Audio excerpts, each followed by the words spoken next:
안녕하세요. 반갑습니다. 안녕하세요. 예. 오랜만에 뵙는 것 같은데 더 젊어지신 것 같으세요? 어떻게 지내세요? 요즘 근황은? 요즘 제가 그 멘토링하는 그룹에 몇 팀이 있어요. 그래서 알고 있는 지식, 지혜, 경험이 그래도 같이 나누면서 제가 더 배워야 되겠다 생각을 해서 좀 3, 40, 50대도 그룹들 함께 팀으로 모여서 독서 멘토링도 하고요. 또 서로 경험 나누는 전문직 여성들하고 함께 또 서로 배우는 그런 과정들이 있어서 하고요. 또 이제 학생들한테 지난주에는 정말 특강으로 여기 왔었네요. 네. 예. 강연도 하고 예, 그 나름대로 보람 있게 지내죠. 네. 이 숙명여자대학교 캠퍼스는 왠지 총장님께는 친정 같은 곳일 것 같아요. 예, 맞아요. 예, 어떠세요? 제가 1961년부터 그 학생으로 첫 발걸음을 옮긴 다음부터 지금이 2013년이니까요. 네. 9년 동안 미국 갔다 온 거 빼놓고는 거의 인연을 맺었으니까 친정 같은 곳이죠. 네. 61년도요? 예. 와, 야. 그때 보니까 수석으로 입학하셔서 수석 졸업하셨고 또 교수로 계셨잖아요. 또 퇴임하셨고 이게 총장님으로 오래 계셨고 그러니 그 시간이 이게 꿈같이 언제 지나갔나 싶을 것 같아요. 정말. 거의 반세기죠. 거의 47년은 세버리니까. 네. 어떻게 보면 사셨던 집보다 더 많은 시간을 그럼요. 이곳에서 함께했던 그 시간들. 돌이켜 보건대 다 이게 다 하나님의 은혜였다. 하나님께서 하셨다. 이제 이런 고백들을 쭉 해주셨는데 총장님께 숙대하면 어떤 의미세요? 한 말씀으로 하면 제 분신 같죠. 그 사실은 저는 숙대의 빚진 자라고 생각하고 살았어요.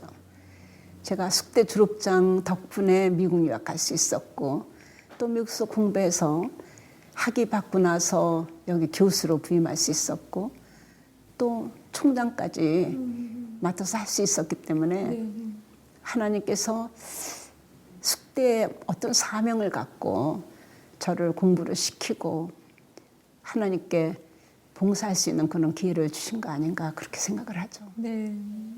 이 캠퍼스에서 하나님과 더 가까워지기도 하셨을 것 같고 그럼요. 그 시간이니까 그죠? 예. 지금 우리가 이야기하고 있는 이 장소는 제가 학생 때는 없었던 그런 건물이고 네. 장소였죠. 네. 캠퍼스가 여기를 제2창학 캠퍼스라고 그러는데 제1 캠퍼스 하나밖에 없었을 때니까요.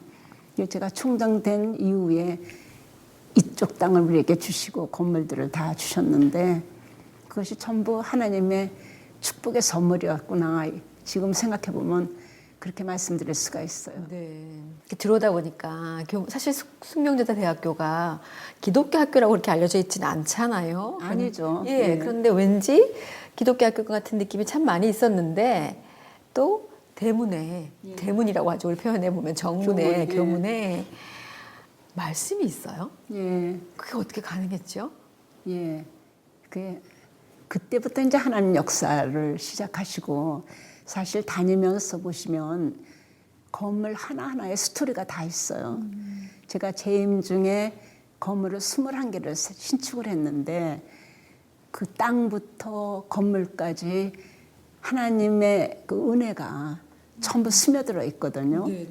예, 교문 문제만 해도 제가 취임하고 나서 첫 번째 공사를 한 건물인데 사실 그때 그 건물 모습이 별명을 교도소문이라고 할 정도로 굉장히 금이 가고 허스름한 그런 벽돌 교문이 있었어요. 네. 그래서 모두가 저것을 개축을 해야 된다 이렇게 생각하지만 돈이 없었거든요. 제가 처음 총장 맡을 때 적자전형의 상태로 인수인계를 받았기 때문에 사실 교문을 새로 지으려고 견적을 내보니까 3억이 든더라고요. 근데 그런 적자 상태에서 3억을 꺼내는 건 불가능하잖아요. 그래서 제가 이제 그것을 독지가들을 구하려고 그랬어요. 그래서 처음 계획은 한 10명만 그 독지가를 구해서 1인당 3천만 원씩 모으려고 모금을 예, 하려고 네, 생각을 네. 하고 예. 그분들의 이름을 교문 뒤에다 새겨드리려고 그랬어요. 그냥 돈 달라고 그럴 수는 없으니까. 그래서 이제 그거를 새벽기도 가갖고 매일 기도를 하면서 10명만 보내주세요. 그렇게 기도를 했는데 하루는 기도하고 나오는데 어떤 그 기업인을 만났어요. 근데 마음속에서 그분한테 그 얘기를 해야 될 것 같은 생각이 들어요. 교회에서 예, 예. 새벽기도 네, 끝나고 나서. 근데 그분도 저한테 빨리 오듯이 그냥 오시면서 반갑게 인사를 하시더라고요. 그래서 제가 이 설명을 하면서 그 교문에 이름 새겨드릴 테니까 3천만 원만 주실 수 있냐고. 10분의 1만. 네. 10분을 모셔야 된다고 저는 이제 인간 계획을 세웠으니까. 그랬더니 이분이 잘 듣더니 내가 3억을 다 하면 어떠냐. 그래서 제가 너무나 좋죠. 근데 내 이름을 거기다 새길 필요는 없고 네. 거기다 성경 구절을 새겨줄 수 있느냐. 사실 우리 대학은 기독교 학교가 아니라 되게 감사하고 반가운 말이나 네. 염려가 되는 얘기네요, 사실은. 그죠? 맞아요. 말씀 아주 바로 하셨어요. 예. 약간 너무 그때는 좋아갖고 좋다고 막 흥분해갖고 그래놨는데 기독교 학교 아닌 학교에서 구성원들이 어떤 반응이 나올까 이제 염려가 되기 시작한 네. 거예요. 그래서 오면서도 계속 기도하고 교무위원들이 그 월요일 아침마다 모여서 회의를 하는데 독지가가 우리 교문을 새로 해주신다 그러는데 조건이 하나 있다. 그럼 이렇게 성경 구절을 새겨달라고 그런다. 그랬더니 3억을 그럼 주신단 말입니까? 그래서 네. 그렇습니다. 근데 조건이 있습니다. 그랬더니 찬반 토론이 벌어졌어요. 그랬더니 찬반으로 나뉘죠. 자연히. 기독교인들은 그거 뭐 좋은 말씀 새기는 건데 어떠냐 이렇게 하는 거고 비기독교인들은 그래도 우리 학교가 기독교 학교가 아닌데 어떻게 교문에다가 성경 말씀을 새기느냐. 그래서 거기서 결정을 못 내리고 그럼 우리가 구성원들의 그 의견을 수렴을 해보자. 네. 그래서 2주 동안을 수렴을 하기로 해서 교수, 직원, 동문, 학생회 전부 같이 토론 광장을 열었어요. 그래서 학교 신문에 찬반 난을 만들어 갖고 서로 토론을 하고 또 그룹 모여서 토론하고 2주 동안 토론하는데 벌집 쑤셔놓은 것 같죠. 뭐 그냥 온갖 얘기가 다 나오고 근데 결정이 안 나는데 저는 아무튼 교회에서 집에서 기도밖에 할 게 없잖아요. 그다음에 이름 벌려놨으니까. 그런데 참 기가 막힌 결정으로 합의가 되더라고요. 총장에게 이름하자요. 총장한테 이름하자. 왜냐하면 결정이 안 나니까 이거를 어떻게 해야 될지 모르니까. 그래서 제가 그냥 알아서 그냥 다 새겼죠. 그래서 교문에.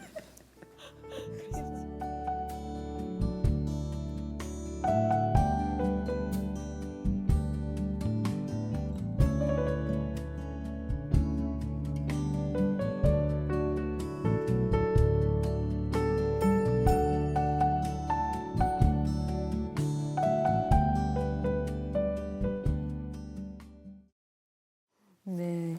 지금 여기가 박물관이잖아요. 박물관인데 아까 잠깐 말씀하셨던 것처럼 그 재임 기간이 15년 가까워요. 예. 14년 반? 예. 네네. 그 정도. 시작할 때는 어땠어요? 뭐 그 후에는 뭐 CEO 총장이니 뭐 여러 가지 얘기들도 참 많이 있었지만 시작할 때는 그러니까 적자전형의 상태로 인수인계를 받았기 때문에 네. 돈이 없었거든요. 학교 자체에 그 전체가 공원용지고 규제 지역이고 그런데다가 그 학교를 임대해 갖고 쓰는 형편이었잖아요. 우리 땅이 없었어요. 왜냐하면 그 고종 황제 어망기께서 이 학교를 세웠잖아요. 1906년에 세울 때 그 국가에서 세운 그런 왕립학교잖아요, 이게. 그러다 보니까 조선 왕조가 망하니까 같이 망해버린 거예요. 그러니까 등록금만 의존하는 학교가 되다 보니까 가난해 갖고 그 아무튼 학교가 발전할 수 있는 틀이 없는 거죠. 그러니까 대학이 발전하려면 최소한 3가지는 있어야 되거든요.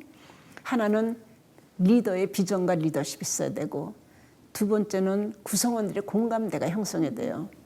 3번째는 재정적인 뒷받침이 되어야 되는데 이게 셋 다가 제대로 구비를 못한 거예요. 학교가 워낙 가난하고 힘들다 보니까 비전을 세울 엄두도 못 내는 거죠. 숙대라는 실체가 존재할 수 있는 여건들이 너무 취약해진 거예요. 그런 상황에서 제가 이제 총장을 맡았고, 그래서 그때 이제 새롭게 비전 세우고 구성원들 전부 협력하도록 체제 만들고 이제 모금 시작하고 이런 캠페인을 하는데 제가 비전을 새로 세우면서 세계 최상의 명문여대를 만들려면 얼마나 돈이 있어야 되는가, 건물을 몇 개나 건축하면 되는가 그러고 벤치마킹을 시작한 거예요. 그래서 모델을 미국의 세븐 시스터스 그 명문 여대들을 이제 벤치마킹, 우리가 여자 대학교니까. 그랬더니 건물이 최소한 한 11개 정도는 있어야 되겠고 그 다음에 돈이 한 1,000억 원 있어야 되겠더라고요. 그래서 제가 1,000억을 모금하겠다 선포를 했어요. 지금까지는 사람이 운영을 하다가 여기 이 지경까지 문 닫기 직전까지 왔으니까 그럼 재창학을 선포하면서 하나님이 기뻐하시는 대학으로 하나님이 한번 운영하시는 그런 대학을 한번 만들어보자 이런 이제 기도 끝에 그런 마음이 들어서 처음부터 바로 그 마음이 드셨어요? 그 마음이 들었어요. 왜냐하면 인간 힘으로 불가능하다는 걸 너무 체험을 하니까 인간 의지할 데가 없어진 거예요, 제가.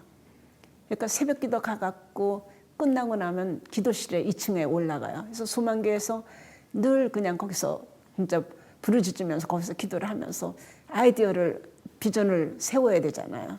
그래서 사실은 제 숙대의 모든 일어난 비전이라든지 그 프로그램은 전부 하나님이 주신 아이디어예요. 그래서 그렇게 하면서 끌어갔지만 그러나 그게 이론대로 되지 않고 제가 영어로 근사한 별명을 그때 얻었어요. 제가 1,000억을 모금하겠다니까 사이코 총장 나왔다 그랬어요. 왜냐하면 그때까지 숙대 모금 실적이 2억이었거든요. 도서관 지을 때 2억인데 제가 벼랑한 1,000억을 모금한다니까 정말 정신이 나갔구나 이 사람이. 그래갖고 2억, 1,000억은커녕 3억만 모금을 해도 우리 손에 장을 쥔다 그런 분위기예요. 그러니까 말도 되지 않는 소리. 저 사람이 제가 전공이 국제정치학이잖아요. 국제정치학자를 총장을 만들어냈더니 학교 들어먹게 생겼다. 그런데 제가 제2창학 발기인대를 모집하잖아요. 그래서 창학 100주년이 되는 2006년까지 제가 1,000억을 모금을 하고 건물을 11개를 짓고 이런 공포를 하는 선언식을 만드는데 그때 발기인을 제가 2,006명을 추대를 하는 거예요. 그러니까 최소한 2,006명이 모이면 그 어떤 구호를 만들었냐면 이거 하나님이 주신 구호인데 그 등록금 한 번 더 내기 운동이요. 그게 그 당시에 인문사회계통의 등록금이 150만 원이에요. 2,006명을 모이게 한다니까 그걸 전부 비아냥거렸거든요. 힐튼 호텔에서 행사를 하는데 지배인이 행사 전날 전화를 해갖고 총장님 그건 무리라는 거예요.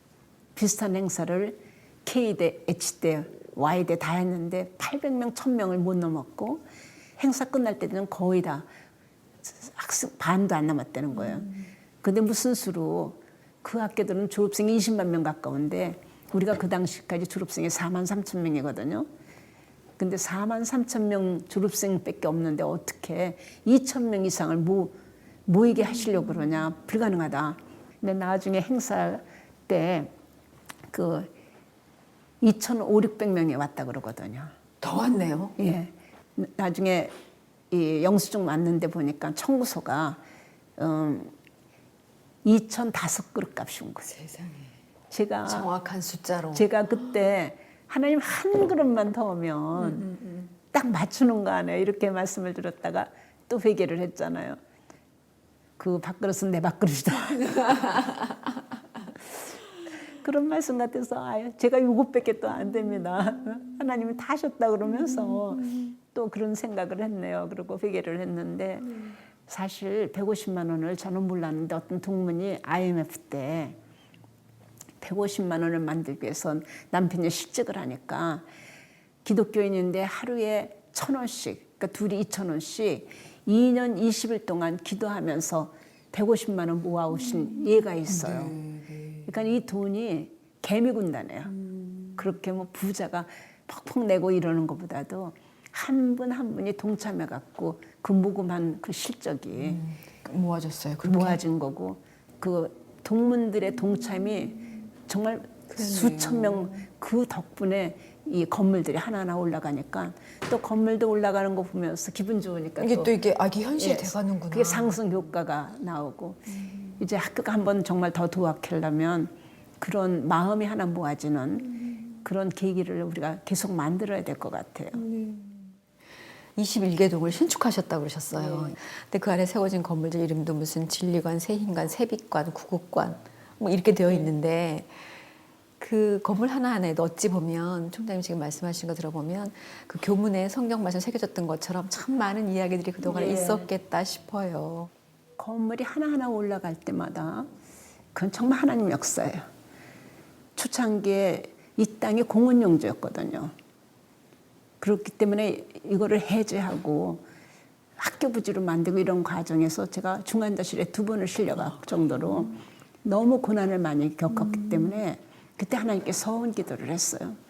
하나님 이 땅 문제 전부 해결해 주시고 숙대를 세계적인 명문여대로 다시 부활시켜 주시면 그러면 제가 모든 곳에 갈 때마다 이곳은 하나님께서 역사하신 현장이고 저는 심부름꾼이었습니다. 그런 청직으로 평생 살 테니까 하나님 우리 학교 좀 살려주세요. 그런 기도를 한 적이 있었어요. 그렇기 때문에 그 모든 건물들 그리고 행사들 이런 것들이 성공적으로 뭘 했다고 저한테 제가 한 것처럼 얘기할 때면 제가 그게 막 송구스러운 거예요. 저는 무익한 종일 뿐입니다. 그 하나님은 다 하신 건데 저한테 돌리지 마세요 했더니 그게 뭐 겸손해 갖고 그러는 척하는 것 같이 들릴 때도 있나 봐요. 근데 그거는 사실 아니고요.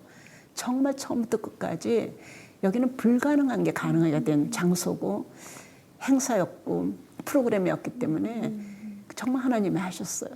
그러니 그렇게 긴 시간 사실 그 시간이 정말 짧은 시간이 아니거든요. 14년 반, 그 15년 가까운 그런 시간을 이렇게 할 수 있었다라는 거는 이렇게 사람의 생각으로 할 수도 없는 것이고 그러니까 또 내가 하겠다고 해서 할 수도 없는 거잖아요. 너무 고난 시련이 크니까 한 순간도 하나님 없으면 살 수가 없는 거예요.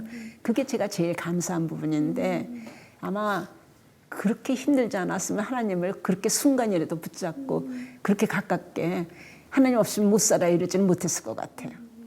근데 그렇게 하나님께서 많이 함께 해주셨던 이곳을 떠나는 그 마음은 또 어떻었을까요? 근데 저는 학교 운영하면서 한 가지 배운 게 있어요. 제가 성령보다 앞서가서 거의 중환자실에 실려갈 뻔했잖아요. 그래서 제 깐에는 지성이면 감천이라고 그냥 최선을 다해갖고 열심히 하면 하나님 기뻐하시는 줄 알았어요. 그런데 보니까 제 몸만 상해갖고 중환자실에 실려가더라고요. 너무 힘이 들어서 이렇게 거의 졸다다시피 쓰러진 날, 그 다음에 병원에서 나와서 새벽기도 가서 하나님 앞에 엎드렸을 때 정말 하나님 이제는 체력도 능력도 부족해서 총장직을 수행할 수가 없으니 하나님 맡으세요. 그런 서원기도를 할 때 저에게 들려온 말씀이 있어요. 수고하고 무거운 짐진 자들아 다 내거라. 내가 너희를 쉬게 하리라. 근데 그 다음에 책망 말씀을 들었거든요. 네가 한 번이라도 나한테 전적으로 다 맡긴 적이 있냐? 네가 열심히 혼자서 최선을 다한다고 뛰어다녔지. 제가 그 책망의 말씀을 듣고 정말 하나님 앞에 무릎을 꿇었어요. 잘못했다고. 그 다음부터는 제가 기도하고 응답받지 않으면 움직이지 않는 거예요. 그래서 모든 일을 할 때 하나님이 주님이라고 고백하고 그러면서도 사실은 제가 주인 노릇한 게 너무 많은 거예요. 더구나 순간순간 매일매일. 그래서 이제는 어떤 일이 벌어져도 하나님께 여쭤보지 않고는 결정하지 않기로 그때 결심을 했거든요. 그 총장님 얘기를 하자면 어쨌거나 그 우리가 많이 기억하는 게 이제 인수위원회의 그 시절을 말씀을 안 드릴 수는 없을 것 같아요. 왠지 그것 하면 정치, 이제 국제 정치학 공부를 하셨는데 원래 정치에 그렇게 뜻이 있으셨던가요? 저는 정치학 과목이 참 재밌었어요. 저희 부모님이 참 나라를 사랑하셨던 것 같아요. 그래서 제가 유학 갈 때 저에게 주신 선물이 태극기였어요. 그땐 가난할 때니까 뭐 돈 뭐 이렇게 많이 못 주잖아요. 다른 거는 못 주시고 태극기를 주시더라고 아버님께서. 그러면서 네가 왜 유학을 가는지 무엇을 해야 되는지 늘 태극기를 보면서 생각을 해요. 나라를 위해서 무슨 일을 할 것인가. 그러니까 제가 정치학을 공부하게 된 것도 그런 부모님들의 영향이 있었던 것 같아요. 정말 하나님 사랑하듯이 그 나라 사랑해야 되는구나. 제가 그거를 늘 다지는데 그 나라에 대한 거는 제가 빚진 자라고 생각해요. 대한민국에 태어났기 때문에 그래도 오늘 우리가 여기 있잖아요. 숙대 빚진 자라고 생각하듯이. 그러니까 이 시대에 여기서 태어나서 이제 후손들을 양육하는 것이 저한테는 나라를 사랑하는 방법이라고 이제 결론을 내리고 공부 열심히 하고 앞으로 그 제자 양성하고 이런 것이 내 사명이 아닌가 그렇게 생각을 하고 지금까지 살았죠. 네. 그래서 어떠셨어요? 인수위원회 시절에는 그 마음이 계속 잘 유지가 됐어요. 참 쉽진 않았을 것 같아요. 여러 가지로. 근데 저는 참 감사했어요. 왜냐면 그거 이제 기도하고 그 하나님께서 나한테 대한민국에 대한 그 사랑을 청사진에 담아볼 수 있는 그런 기회를 주셨구나 이렇게 생각을 했어요. 왜냐하면 5년의 청사진을 짜는 거잖아요. 그러니까 그동안에 제가 정치학자로서 정말 우리나라 이렇게 선진국으로 이렇게 발전했으면 좋겠다 이렇게 생각했던 것들이 있잖아요. 제가 뒷받침할 수 있다면 그 마음껏 해봐야 되겠다. 그리고 정말 하나님이 기뻐하시는 나라를 한번 세워보면 참 좋겠다. 이제 그런 생각을 했었기 때문에 그러니까 저는 그 학문으로서 정치학을 참 좋아했던 것 같아요. 그것을 학생들에게 그 전수할 수 있고 그런 마음을 같이 나눌 수 있다면 그것이 제 사명이 아니었나 이런 생각을 했죠. 그럼 그 2달 동안은 어떻게 했어요, 여기는? 2달 동안은 고3 때 그렇게 밤 새다시피 읽고 구상하고 한 거를 다시 한번 재현했던 것 같아요.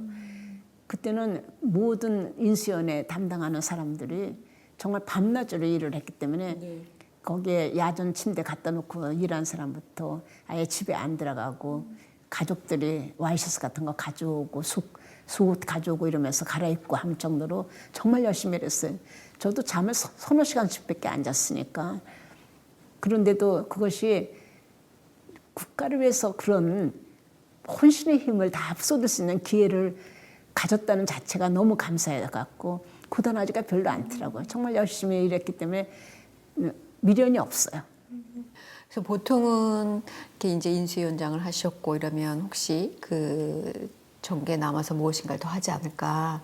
보통도 그렇게 생각들을 많이 하잖아요. 또 그렇게 생각들을 했었고 그랬는데 학교로 다시 돌아오셨어요. 여러 가지 얘기가 많이 있었을 것 같아요.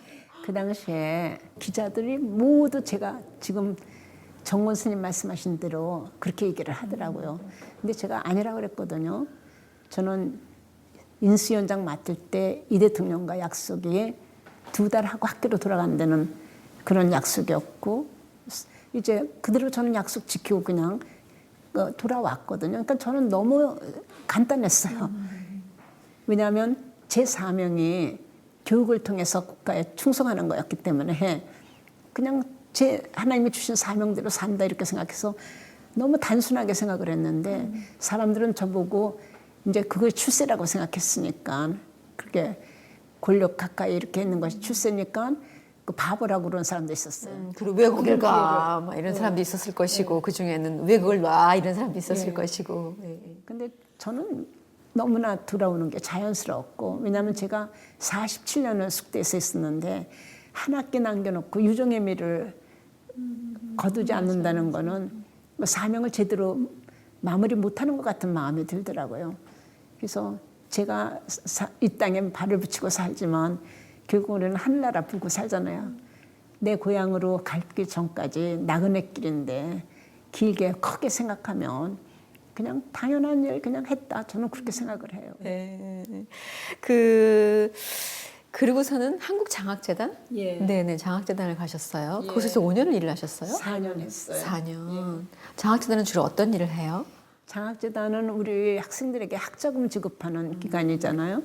그래서 한 150만 명 학생들에게 그 기초생활수급자에겐 전액 장학금부터 소득 10분위에 따라서 장학금을 한 3조 이상을 주죠. 그리고 한 2조 5천억 정도, 3조 가까이는 대출금을 줘요. 사실 제가 처음에 장학재단 이사장 맡았을 때 7.3%였거든요. 되게 비싸다. 예. 근데 제가 나올 때 2.9까지 내려서 저는 그걸 참 보람 있게 생각하는데, 총장할 때 가장 안쓰러웠던 것 중에 하나가 매 학기 등록할 때예요. 학생들이 총장실로 꼭 편지를 많이 써요. 근데 그 중에 하나가 등록금이 없는 거예요. 그러니까 어떻게 도와달라는 그런 편지들이 오는데, 사정을 들어보면 너무 딱한 거예요. 벼랑간 집안이 기울었다든지 질병이 생겼다든지 뭐 여러 가지인데, 총장의 돈이 그렇게 있는 건 아니잖아요. 장학금들은 또 공부를 잘하는 기준들이 있잖아요. 또 이제 기초생활수급자처럼 이렇게 가난해야지 되지, 어정쩡한 사람들은 굉장히 쉽지가 않은 거예요. 그럼 너무 안쓰러운 거예요. 이런 건 국가에서 어떻게 해줬으면 안 되나? 근데 마침 그 국가에서 할 수 있는 기관이 생기고 그걸 제가 초대 이사장을 맡은 거예요. 저는 너무 감사하고 너무 신났어요. 그래서 학생들을 도울 수 있는 거라면 그 무엇이든지 해줘야 되겠다 생각해서 사실은 제도 개선한 것이 굉장히 많아요. 장학재단을 저는 섬기는 기관으로 만들어야 된다고 생각했어요. 물론 공공기관이니까 그 무슨 어떤 여기처럼 기독교적인 문화 그건 아니지만 제 신념과 제 철학이잖아요. 그래서 학생들을 위한 건 똑같은 거잖아요. 단지 모든 대학교 400개 가까운 대학의 학생들을 전체를 다룰 뿐이잖아요. 조그만 숙대에서 이제 그런 큰 규모를 하게 되니까 여기서 제가 뿌리를 내렸던 그런 프로그램들, 문화 이런 거는 그대로 접목을 해도 되겠다는 생각을 했어요. 네. 그래서 가자마자 제가 그 비전과 모토와 그다음에 이제 핵심 가치 이런 걸 세웠는데, 그것이 모두 사실은 기독교적인 아무래도 신념과 연결이 되죠. 예. 그래서 섬기는 리더십 기관으로 만들기로 한 거예요. 왜냐하면 한국장학재단이 돈을 주는 기관 아닙니까? 잘못하면 굉장히 군림하고 맞아요. 권위주의적이고 맞아요. 더군다나 공무원이잖아요. 관료주의적으로 될 수 있는 그러한 소재가 있어요. 그래서 저는 처음부터 학생들을 고객으로 생각하고 섬기고 우리나라의 미래라고 생각하고 미래의 소망이라고 생각하면 우리가 겸손할 수밖에 없다. 그래서 한번 우리가 공공기관에 없는 문화를 하나 만들어보자. 우리가 교육을 무진장했어요. 독서 멘토링을 제가 3그룹을 했는데 부장팀, 팀장팀, 거기서부터 시작이 됐구나. 그래서 책을 일주일에 한 권씩 읽었어요, 부장들은. 그래서 섬기는 리더십 그 프로그램으로 리더십 프로그램 그 기관에 부탁을 해갖고도 계속 듣고, 우리가 일주일씩 책 한 권씩 읽고 일주일에 책 한 권씩 읽으면서 또 토론하고. 근데 나중에 제가 끝날 때쯤에 그 문화가 좀 정착을 하더라고요. 그래서 모토 자체를 사랑으로 섬기는 꿈과 희망의 징검다리예요. 사랑으로 섬기는 그렇죠. 꿈과 희망의 징검다리. 네. 제가 숙대의 모토를 세상을 바꾸는 부드러운 힘이라고 했거든요. 근데 결국은 부드럽고 사랑, 헌신 이런 것이 결국은 그럼요. 가장 가치 중에서 사람이 원하는 것 같아요. 네, 맞아요. 그래서 그 기간이 4년 제가 은퇴할 때 은퇴식에서 제가 감동을 했는데, 저에게 베풀어준 이임식이 정말 울음바다였어요. 너무 정이 들었고, 제가 사랑을 아낌없이 주겠다 이렇게 결심을 하고 정말 사랑으로 내가 섬겨주면 이분들도 학생들을 사랑으로 섬기리라 생각했기 때문에 실천을 해보려고 노력을 참 많이 했어요. 근데 그게 와닿았던 것 같아요. 처음에는 이게 뭔데 이러고 굉장히 생소하니까 이사장이 그러니까는 안 할 수도 그렇죠. 없고 너무나 답답했대요. 어떤 팀장 하나는 저한테 고백하는데 자기는 가슴에 멍이 들었대. 왜냐하면 소리 질러 갖고 막 지시를 하면 간단히 될 거를 오랜 시간 참아내야 되고 막 이러니까 설득해야 되고 그러니까 막 답답해 갖고 가슴에 멍이 들었다고 막 이렇게 이제 농담을 하고 그랬는데, 그래도 제가 떠날 때 준 그 선물이 앨범인데 이들이 거기다가 한 명씩 그 말, 연설을 적어주셨군요. 하나씩 이제 자기 소감을 쓰고 앨범을 만들어서 그냥 이렇게 공식적인 옷 안 입고 왜 캐주얼하게 장난치고 이러는 사진들을 스크랩을 어디서 이렇게 만들어서 그걸 저한테 선물로 주더라고요. 그 떠나는 날 그 로비로 쫙 내려와서 이렇게 현관문 닫히는데 이사장님이 사랑합니다. 이사장님 고맙습니다. 그 얘기를 뒤를 하면서 제가 정말 찻속에서 울었어요. 너무 공공기관이건 학교건 사랑으로 섬기는 것보다 큰 그런 영향력은 없구나. 정말 섬기는 리더십의 위력을 제가 본 것 같아요. 그래요. 그 섬김의 리더십의 대명사이신 예수님의 그 모습을 따라가고자 하면서도 늘 말로만 섬기고 잘 섬기지 못하는 게 우리의 모습일 때가 많은데 그게 어디에서든지 누구에게든지 다 적용이 되고 다 통하는 거죠. 제가 오늘 쭉 말씀을 나누면서 여전히 총장님 눈에는 그 꿈꾸는 청년의 눈이 있구나 그런 생각을 참 많이 들었거든요. 좀 반짝반짝 하시는 거예요 말씀하실 때. 그리고 특별히 거기에 이제 그냥이 아니라 비전이 들어가는 주님이 함께 되는 꿈에는 정말 눈이 반짝반짝 하시더라고요. 그래서 그래서 총장이 여전히 은퇴란 표현을 하셨지만 은퇴와 상관없이 주님 안에서 늘 여전히 청년으로 주님 주신 사명을 어떤 곳에든 잘 감당하시겠구나 그런 생각이 들었어요. 저는 매일이 새롭다고 생각을 해요. 눈 뜨면서 정말 나의 힘이 되신 여호와여 내가 주를 사랑합니다. 이제 고백하면서 일어나잖아요. 제가 이거를 우리 손주한테 하라고 그랬더니 제가 전화하면 할머니 저 맨날 아침마다 한대요. 그래서 그거는 우리 집에 가풍으로 내려가야 되겠다. 그게 참 좋은 것 같아요. 하나님께 사랑 고백하면서 우리 김주철 목사님이 이제 그런 말씀을 하거든요. 정말 사랑하는 아들아, 내가 너를 기뻐하노라. 그 말씀 들으면서 일어나세요. 그러는데 사랑하는 딸아, 내가 너를 기뻐하노라. 그 음성 듣는다고 생각하고 눈 뜨고 내 사랑 고백하면서 하루 시작하면 참 좋잖아요. 그래요. 앞으로의 뭐 어떤 계획이라든지 뭐 그런 것들이 같이 중보할 게 있으면 좀 나눠주시면 좋을 것 같아요. 저는 그 하나님을 기쁘시게 하는 방법이 무엇을 뭘 해드려서 기쁘신 것 같지가 않아요. 사람들은 11조 잘 내고 새벽기도 가고 무슨 봉사자라고 이러면 하나님 좋아하시는 줄 알아요. 좋아하시죠. 안 하는 것보다 나으니까. 근데 사실은 예수님을 닮은 사람 되면 제일 기뻐하시는 것 같아요. 그래서 저는 남은 여생을 예수님 닮은 섬기는 지도자들을 제가 할 수 있는 한 같이 도우면서 서로 배우면서 양육할 수 있다면 참 행복하겠다 그런 생각을 해서 지금 멘토링 그룹을 몇 개를 갖고 있어요. 그래서 그분들을 제가 잘 섬기면서 그런 모습으로 살아있는 유산으로 만들고 떠나고 싶다 그런 소망이 있어요. 기도해 주세요. 그거를 리딩한다는 것 자체는 나 스스로도 예수님 닮아가기 위해서 노력하는 시간이 될 테니까요. 제가 제 자신도 노력을 하게 되니까 같이 배우면서 요즘은 그래요. 말하기보다는 많이 듣고 가르치기보다는 좀 배우고 그리고 섬기는 그런 삶으로 이렇게 정리하고 싶다는 생각이 많이 들거든요. 알겠습니다. 아주 길지 않은 시간이었지만 아주 짧지도 않은 시간 동안에 무엇보다 행복했던 건 주님이 어떻게 함께 해주셨는지 주님의 행하심을 같이 들을 수 있어서 정말 좋았던 것 같아요. 고맙습니다. 기도 제목에서 기도할게요. 고맙습니다. 고맙습니다. 예, 감사합니다. 고맙습니다.